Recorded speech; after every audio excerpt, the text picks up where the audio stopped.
আসসালামু আলাইকুম, কেমন আছেন সবাই? তো সুখে থাকলে মানুষের ভূতে কিলাই, আর ভূতে কিলাইলেই মানুষ বাসা চেঞ্জ করে। তো আমিও করছি তাই। তো দেখেন এখন আমার অবস্থা, মানে এই গুছাইতে যে কয়দিন লাগবে আল্লাহ জানে, জানি না আমি। তো দেখেন একটু অবস্থাটা, এইদিকে দেখেন। এই যে আমি কবে ধরে আমি ঠিকঠাক করব আমি জানি না। চারিদিকের অবস্থাই অনেক খারাপ। সব মানে অবস্থা খুব খারাপ। এই রুমটা কোনো রকমে গুছাই কালকে রাত্রে থাকছি। দেখেন আমার এই রুমটা অনেক সুন্দর, ব্যালকনিটা বিশেষ করে দেখেন, আপনাদেরকে দেখাই। এখান থেকে পুরা আকাশটা দেখা যায়, আর আকাশ মেঘলা বা বৃষ্টি হইলে এত বেশি সুন্দর লাগে। ইচ্ছা আছে এখানে হচ্ছে একটা বাগান বিলাস গাছ লাগাবো। তো এখান দিয়ে যে উঠবে লাল লাল পাতাওয়ালা কোনো একটা ফুল গাছ, বেশ সুন্দর লাগবে। তো দেখেন নতুন বাসা আসার আগে আর পরের যে কি প্রস্তুতি, দেখেন এত বাতাস, মানে আমি পুরো উড়ে যাচ্ছি এরকম অবস্থা। তো রুম খুবই অগোছালো, আপনারা কিছু মনে করবেন না অবশ্যই। রুম পুরা গোছানো হয়ে গেলে আপনাদের সাথে শেয়ার করবো। আর রান্নাঘরের অবস্থা দেখেন। দেখেন এটা হচ্ছে আমার রান্নাঘর, এখনো পুরোপুরি গুছাই শেষ করতে পারিনি। মানে এত কষ্ট বাসা পাল্টানো, আমি আগে জানলে আমি পাল্টাইতামই না।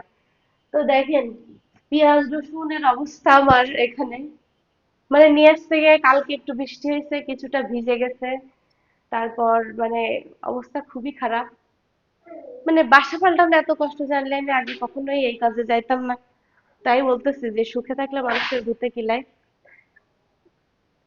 এমনিতেই ডায়েট করে করে দুর্বল হয়ে গেছি, তারপরে এই বাসা পাল্টায় আমি তো পুরা শেষ। মানে গলা দিয়ে কোনো আওয়াজ বের হচ্ছে না, এরকম অবস্থা। ঠান্ডা লেগে ঘেমে কাজ করতে করতে জীবন শেষ। কবে যে শেষ হবে এই কাজ আল্লাহ জানে, আমি জানি না। তো শেষ হইলে অবশ্যই আমার রুম ট্যুর ভিডিও আপনাদেরকে দিব। ইচ্ছা আছে আমার বাসাটা একদম সুন্দর করে মনের মতো করে এই বাসাটা সাজাবো। আগের বাসাটাই এরকম দক্ষিণের দুইটা ব্যালকনি আমি পাইনি, যার কারণে ব্যালকনির লোভে লোভে আর কি বাসার দুইটা নেওয়া। তো ইচ্ছা আছে নিজের মনের মতো করে সাজাবো, তারপর আপনাদের সাথে শেয়ার করব। কাঠের ফার্নিচার ছাড়া আসলে রুম একটু ভালো লাগে না। তো কিছু কাঠের ফার্নিচার অর্ডার করে আসছি, সেটা আসতে আসতে প্রায় 20-25 দিন লাগবে। আর ইচ্ছা আছে অনেক কিছু কাঠের বানানোর। তো আস্তে আস্তে বানাবো আর আপনাদের সাথে শেয়ার করব। তো দেখেন এখন কাজই করতেছি, এই কাজ কবে শেষ হবে আল্লাহ জানে।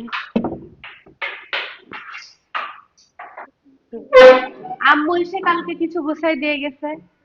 আর আমি তো রাত্রে যে মানে এত কষ্ট হয়েছে বলার মতো না। তারপর আবার এসি চালাইতে পারি নাই রাত্রেবেলা, যে যদিও অনেক বাতাস ছিল, তারপরও পোকা আসতেছিল, অনেক বৃষ্টি হচ্ছে তো এখন। তো এই জন্য আর কি এসি চালাইতে পারিনি, ঘুম হয়নি রাত্রে। তো দেখেন এগুলো আমি কালার করে নিয়ে আসছি নতুন বাসায় আসার আগেই। কোথায় যে এগুলো টাঙাবো এটাই বুঝতেছি না। মানে অল পুরা হচ্ছে মনে হয় পেরেক মারতে দিবে না আমাকে। তো আরেকটা জিনিস আপনাদেরকে দেখাই। এই যে দেখেন, এই জিনিসটা আমি বানাইছি হচ্ছে সিমেন্ট দিয়ে। তো কেমন হয়েছে অবশ্যই জানাবেন। আর নতুন বাসার জন্য এত সুন্দর সুন্দর পেন্টিং আরো অনেক কিছু বানাবো, সেটা অবশ্যই আপনাদের সাথে শেয়ার করব। তো আজকের ভিডিওটি কেমন লাগলো অবশ্যই জানাবেন। আর আমার জন্য একটু দোয়া করেন, আমি যেন এই সব কিছু তাড়াতাড়ি গুছায় উঠতে পারি।